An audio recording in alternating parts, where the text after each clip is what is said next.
everyone's just like, no, don't give up, you know, continue to persevere. Johan's just sitting there like, yo, as soon as this lease is done, I'm out. Like, she better go back to the US.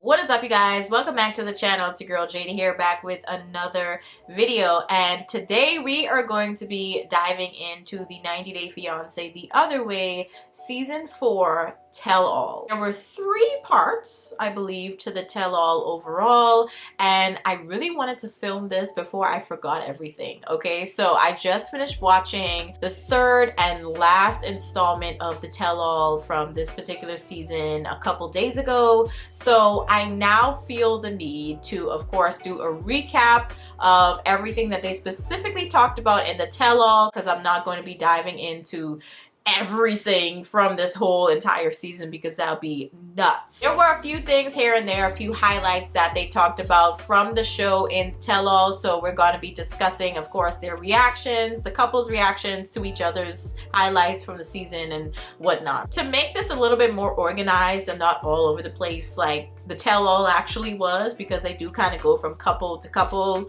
and back and forth, I'm just gonna go couple by couple, and everything that was said from all 3 parts I'm gonna say in that particular section of the video. Okay, so let's dive into it. We're gonna start off with the shortest lived relationship on the show this season, Debbie and Osama. So if you guys would like to check out the video that I did on them, I'll link it in the corner here, but it was basically kind of detailing everything that went down during the, if I'm going to be honest, and like I said in that video, the 5-episode long relationship that occurred between the 2 of them.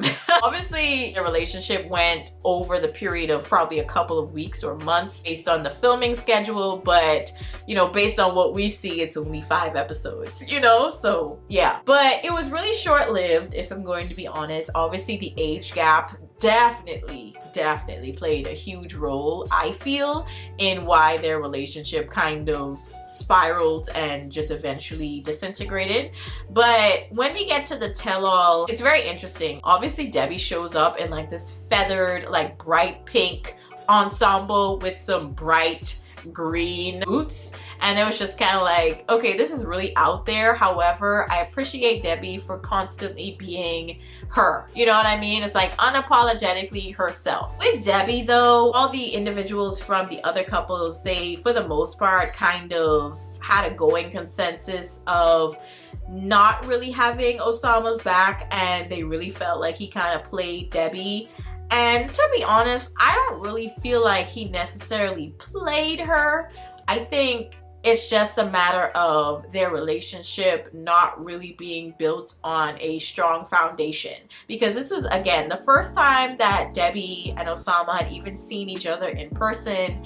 And it was like, okay, I mean, how are you gonna actually continue this relationship, at least into marriage, which I think is what Debbie had wanted, because she wanted to ultimately stay in Morocco. However, it did seem as though at some point Debbie might have entertained the idea of having Osama come to the States, and maybe that's kind of what Osama was holding on to and what he told his family. So it was kind of confusing when, you know, she came to Morocco and started telling his family like, oh no, we're staying in Morocco. So yeah, but anyways, that's just my thoughts on that particular issue that occurred. But it seemed like that was ultimately the downfall of their relationship, because Osama was so bent on getting to the States and staying there and getting a better job. And what gets me again is that he wanted a good job and a well-paying one in poetry and the arts, and it was just kind of like, my guy, where? Like, this is not the 18th or 19th century. You're not making money from poetry and art unless you're like a big name. It's just not happening. So yeah, in her head. I find it interesting that Gabriel had actually been on Osama's side. They ended up actually having a whole argument on the tell-all about Osama selling his art in the US. And basically Osama had said something along the lines of, I don't want to sell my art to someone who doesn't really want it or isn't going to do certain things with it or appreciate it the way that I would like them to, or something like that. And it was just kind of like, okay, first of all, you're not making that much money from doing that. And secondly, if you do, why would you care what they do with your art? You know what I'm saying? Unless they setting it on fire or doing something disrespectful to it, I don't really see an issue. It's really weird. So Osama is one of those types that really take his art seriously. It was just very interesting trying to get him to understand why it's really not that deep. Also, he says that he had sent Debbie like 1,000 messages and Debbie still wasn't responding. But really and truly, I don't think that relationship could exist outside of television. I really think it was just for entertainment purposes. So let's move on to Gabriel and Isabel. So in the end of the very last episode, Gabriel and Isabel had tied the knot. I do kind of feel bad for how everything went down though. There were some issues with Gabriel and his sister, and it did seem as though everything was good. I think his sister did kind of come over with a little bit of an attitude, if I'm going to be honest. You could still see that she was kind of standoffish with Isabel. She eventually decided to not come to Gabriel and Isabel's wedding. And I later found out from Isabel during the tell-all that she actually wanted his sister to actually be one of her bridesmaids. However, I don't think that was ever said on the show. So it was very interesting that his sister was like, I didn't really know much about what was happening. I thought I was just going to be one of the guests sitting and watching the wedding. I didn't know you wanted me to be in the wedding. And then she also said that Gabriel is very secretive. And if we're going to be honest, I think there was a reason as to why Gabriel tends to be very secretive around his sister, because based on what he said about his past relationships and his sister seeming to be the kind of catalyst to a lot of the breakups that he's had in the past and issues that he's had in his relationships, I can understand why moving forward, if you find someone that you would eventually want to marry, you don't tell your sister. I would tell your mom though, but I can understand why you don't tell your sister specifically that you want to even pop the question, that you're engaged, that you're getting married. I can understand ultimately why you would be kind of hesitant about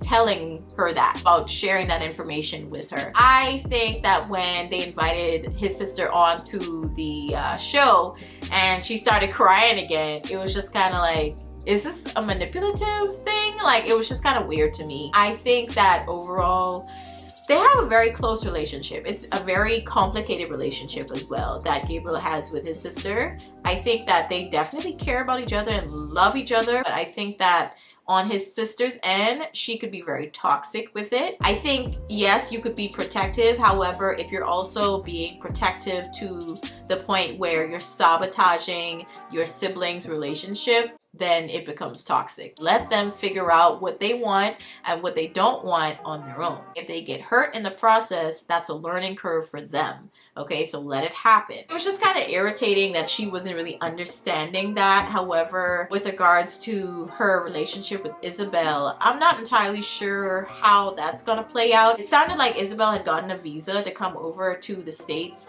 to visit the rest of Gabriel's family in the US. So I'm hoping that during that visit that Isabel and Gabriel and his sister could mend the issues that they seem to have. But it didn't really seem like it was with Isabel. It seemed like it was just Gabriel and his sister that needed to work through their ish. Overall, it did seem like, you know, their day went well, even though his sister didn't show up, and that was hurtful to Gabriel. I feel overall the day still went well, and it seems as though they have a decent relationship, him and Isabel. It did seem like there were some trust issues, at least on Isabel's side, when it comes to Gabriel and his friend. The friend did come on to the tell-all And what's his name? Tony or something like that? Jeez, I don't remember his name, but I'm probably just gonna call him Tony for now. I'm gonna give people names, okay?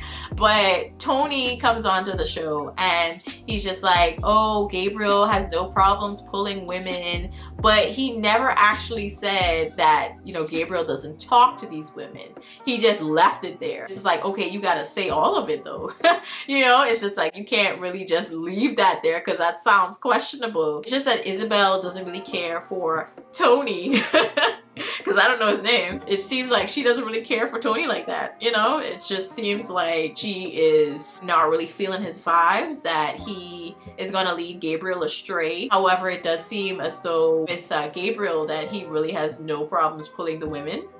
So yeah, it seems like, you know, maybe they have some things to work out there, but overall, I don't really think they have much to really worry about. We're gonna move on to the next couple. We have Jen and Rishi. So Jen had ended up going back to India in the last few episodes to visit Rishi, and her friends had ended up coming over. Her friends were actually the ones that exposed the fact that Jen and Rishi were actually engaged to Rishi's family. When I'm saying family, not all of his family, but just his uncle and his mom, I think. It seemed as though at first they were very welcoming with the fact that they were engaged. It seemed as though they liked Jen. However, they did talk about the age gap after Jen and her friends left. Rishi's mom was like, yeah, that is too big of an age gap. She's 40 something. She's not in her childbearing years anymore, or at least her prime childbearing years, let's say that. And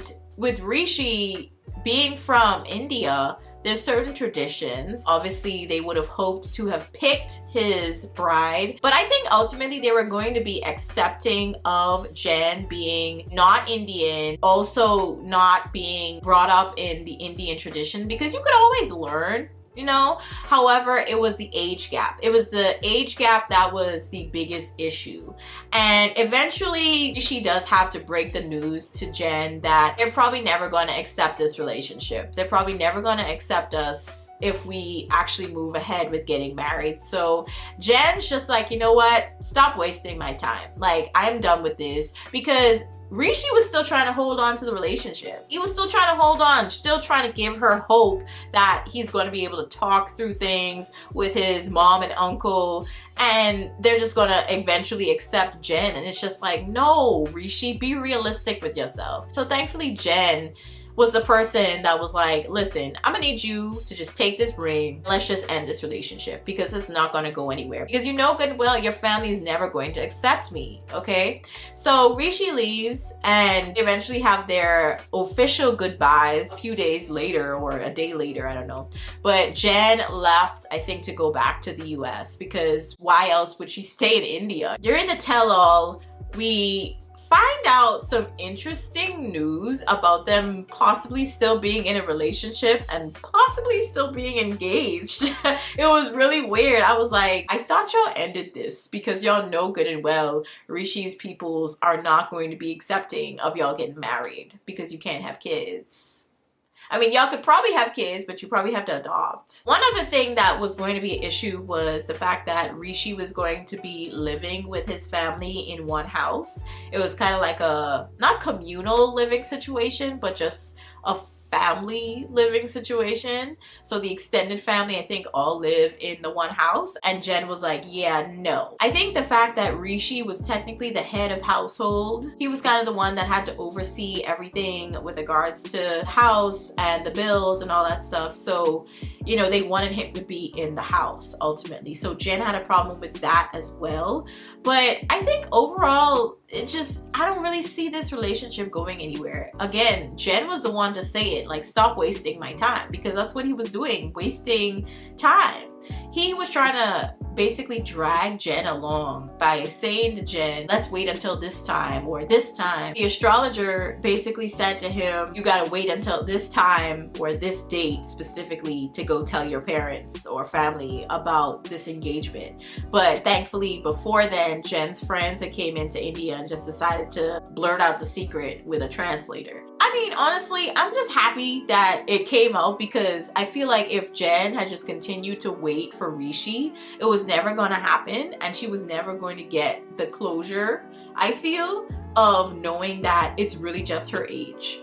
And what gets me though about Jen, because on the tell-all they brought in Rishi's uncle and mom, and they basically said, like, we would have accepted you, it's just the age gap, it's just your age, you're just too old, you know, pretty much that's what they said. And after the tell-all, I think this was between episodes or taping, they decided to take a break. I find it kind of annoying that Jen kept saying, like, oh, it's mean, it's me. Your mom keeps saying, I'm old, and that I'm too old to be with you and all this type of stuff. And if you're not gonna say anything, and basically she was telling Rishi, like, if you're not gonna stand up for me or say anything or tell them to stop saying that, then I'm not gonna speak to you ever again. And she has this little mini emotional breakdown in the back, and it's just like, girl, it's not gonna change though. It's not. So just leave. Find someone that is not gonna have an issue with your age and that you could be with and that you could love, and just move on. Let Rishi go, please. Rishi, please let Jen go. You know, it's just, I don't understand why Jen, she keeps saying to Rishi, like, tell your parents to stop talking about my age, but it's like, you want them to lie to you? They have an issue with your age. You want your relationship with them to be built on lies? It was really kind of silly to me. So that's all I have to say on Jen and Rishi. I just remembered that I didn't talk about Danielle and Johan. Really quickly, I have a video that I made about them. I'll put it in the corner here. But for the most part, I do feel like Jen just kind of emasculates Johan every chance she gets. During this entire season, it was no different. So I believe that it was actually one of Jen's friends, after they had gotten done commenting about the whole, you know, Rishi relationship situation, they asked friends to give their 2 cents about the other couples, and she stopped on Danielle and Johan, and she says, Danielle, I feel like you have Johan's kahunas in like your purse or something, like you emasculate that man. And I was like, thank you, finally someone said it. Like, honestly, us watching the show, we could clearly see that. It's clear as day. And she starts crying because, you know, Johan, at the end of it all, he's just like, I'm done with this marriage. Like, I'm done with this relationship. I'm done with Danielle. And she, you know, starts getting emotional. At one point, they do invite the ex that came onto the show to visit Danielle in the DR. They invite him onto the tell-all, and you could definitely tell that Johan had a somewhat visceral reaction to that, because after that is when he started getting really kind of confrontational. He was just like, yeah, why don't you tell them that I pay the bills? I'm gonna be honest, I don't think Johan has the money to pay many bills, maybe 1 or 2, but I don't think he has the funds to really be paying for things like that. I still think that it's mostly Danielle, but I do think that because of that fact that Danielle uses that as a means to feel empowered and feel as though she is over him in a way. I just don't like that. Johan, you know, he's just kind of like, I'm done with this relationship at the end of it. And everyone's just like, no, don't give up, you know, continue to persevere, and you could always figure it out and just go to counseling. Don't give up, right?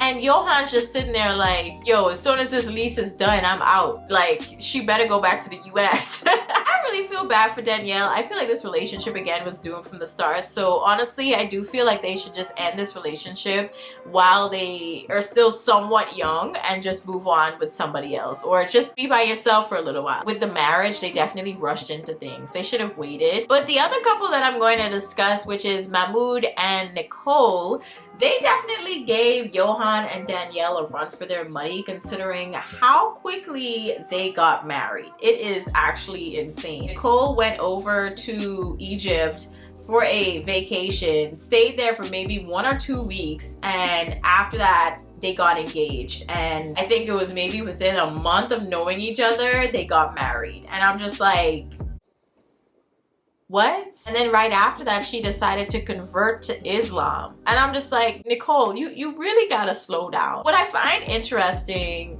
is that throughout the season, the only real arguments they would have would be about religion, would be her dressing a certain way and not dressing the way that Mahmoud would want her to dress.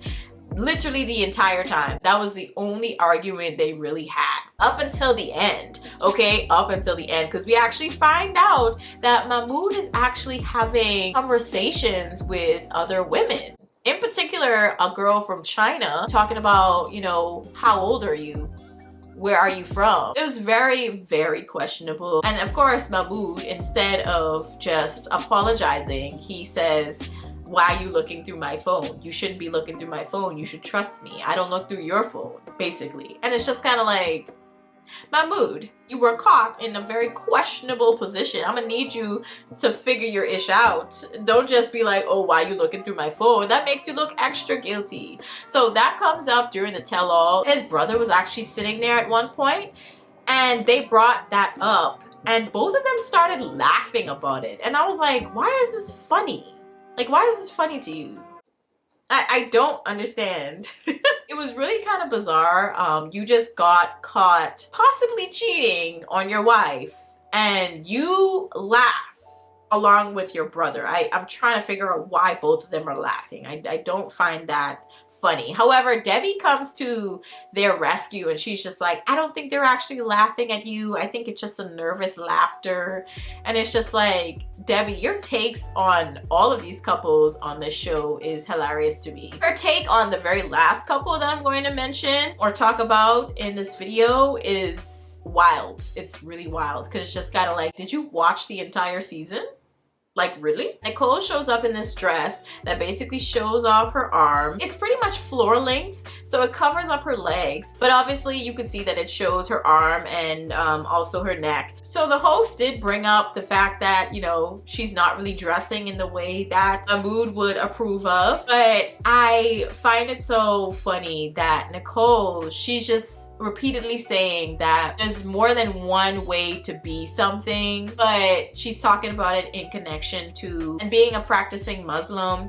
And it's just kind of like, there is more than one way to do things. However, when it comes to religion that you're following, if it's an organized religion, I would say there's particular things that you need to follow, and dressing a certain way is definitely one of them in connection to Islam. Nicole, you're losing me, sis. You're losing me. I just would have to say that I find it really kind of frustrating with Nicole that she was so hasty with, number one, marrying this man, and number two, also hasty with leaving and going back to the States and then coming back, and then they still having the same arguments. And she's also kind of frustrated with Mahmoud and telling her what she can and can't wear, and they're having arguments about it. She's getting mad, but it's just kind of like, I mean, that's kind of what you signed up for though. You're hasty to join this religion that you know nothing about. It's like, yikes. We see at the end of the episode also, before we jumped into the tell-all, that Nicole was actually putting in for Mahmoud's visa to come to the US. So I think that when he does come to the US, that it might be a very shocking thing, because he's also going to LA or somewhere in California. It's going to be very interesting because LA is very out there. LA, New York, like, it's not really conservative. That would be very interesting to come from a very, very strictly conservative area in Egypt to going to LA. It's going to be a major culture shock for him. I'm curious to see how that plays out, or if they're going to be coming back to the show to see how that plays out. But what I thought was also pretty interesting was the conversation that transpired between Mahmoud and Gabriel. Gabriel had a pretty interesting reaction, obviously, to Mahmoud on the show telling Nicole what she can and can't wear, what she can and can't do, and stuff like that. We find out his dad and stepmom were actually practicing Muslims as well. So that's kind of why he had such a interesting reaction to what was happening to Nicole. So I understood it. However, it did come across as though Gabriel's kind of attacking him, because at one point Gabriel was like, are you going to force your kids, if you guys have kids, are you going to force them to also be Muslim?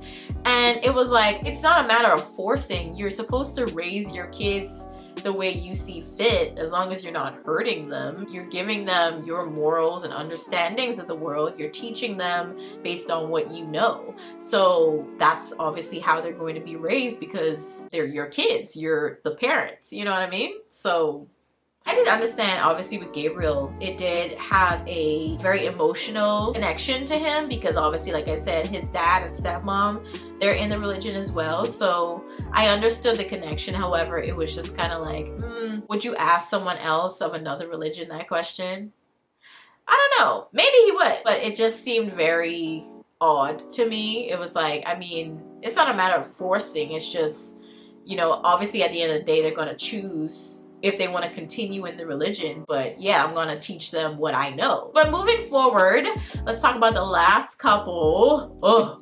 Because Lord, there was so much that came out during this tell-all with regards to Chris and Jamie. Oh my God. But before we hop into that, check out this link, okay? I did a whole video dedicated just to Chris and Jamie. They had a very all over the place relationship. I feel, again, it's another couple to add to the list of, you guys need to break up. Why did y'all get married in the first place? In the tell-all, we do hear Chris bring up the cheating situation with Jamie and another woman. She was basically saying that she was going to show the text messages, and she did show the text messages to one of the women on the stage. She knew Spanish, so she was able to translate the messages, so you could clearly see that Jamie was flirting with this woman. And it was actually another woman from the US, believe it or not. I think she was from Texas. But it's so interesting that the first thing that comes up is the cheating thing. I thought that in the beginning of the season that Chris had kind of moved on from that situation, but it didn't seem like she'd really let that go. Shortly after that, they brought on Chris's mom. And that's when they started asking questions about how much money that Chris had sent back to Jamie. It was very interesting with regards to the mom's take on it, because obviously she's gonna take up for Chris because she's her mom. And she was like, yeah, I think she probably sent Jamie quite a few thousands of dollars. And then the host was like, oh yeah, Chris had said earlier it was about 10,000. Of course, in that moment, Jamie was just rolling her eyes, because she's just like, if only you knew. And the mom's just like, I think Chris just became Jamie's cash cow or sugar mama, and that they both were in over their heads with this relationship. It started off great and I supported it as the mom, but eventually it just became something that Chris couldn't handle, so to speak. The entire time, Chris and Chris's mom, and also Debbie at one point, she was basically saying how in this world there's givers and takers, and Chris is a giver, but Jamie's always going to be a taker or a predator in a way. And I was just like, what? Jamie's just like, you know what, I'm not gonna put up with all this slander on my name. So here's the PayPal. Okay, she showed her phone with the PayPal transactions and how many times Chris actually sent her money and how much it even added up to. It was nowhere near $10,000. It was like, I think she said maybe $1,500 or $1,700, no more than $2,000. So Jamie's just like, what are you talking about? It's just really wild. The fact that the entire season, Chris is just like, I'm trying to send you money. I'm trying to work because I'm trying to send you money. That's why I'm not calling you, and that's why I'm not texting you. It's because I'm working. And it was like, but you weren't even sending her the money though. Like, what are you talking about? They also brought up the whole fight between the two of them. And I find it interesting that, again, no one talked about Chris shoving Jamie.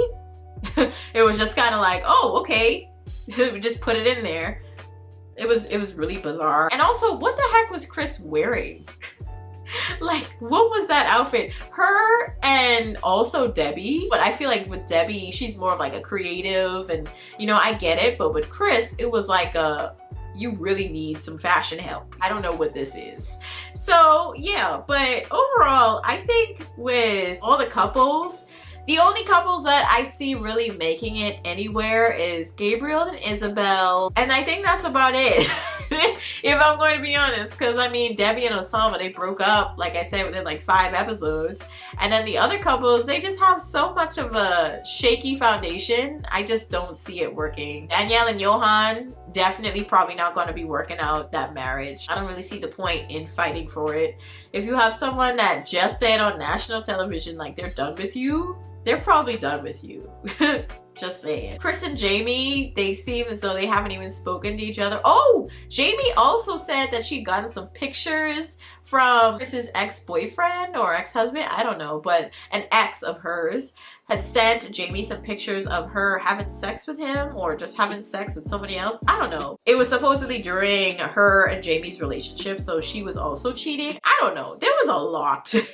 There was a lot. She also said she had pictures because she was like, I don't want y'all to think that I'm lying. She's like, I have the pictures on my phone, but I'm like, this is television. There's no way she's gonna be able to show these naked pictures. If they're actually naked, I don't know. But there's no way you're gonna be able to show that on television. So no thank you. You know, even if you are going to show it, no thank you. Also with Nicole and Mahmoud, I don't see that working out because religion is a very major part of your life.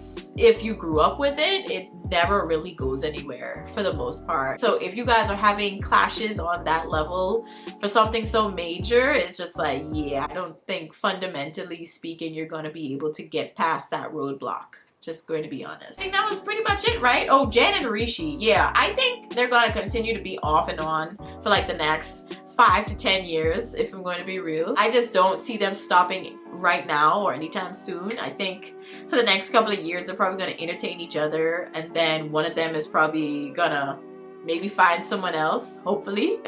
But it just seems so delusional to think that they're actually going to be able to get married, especially since obviously Rishi holds his family's thoughts and opinions in high regard. It's like, yeah, that's probably not gonna happen. But y'all let me know your thoughts on this tell-all. I thought it was pretty explosive here and there. I kind of saved the last 2 most interesting couples until the end.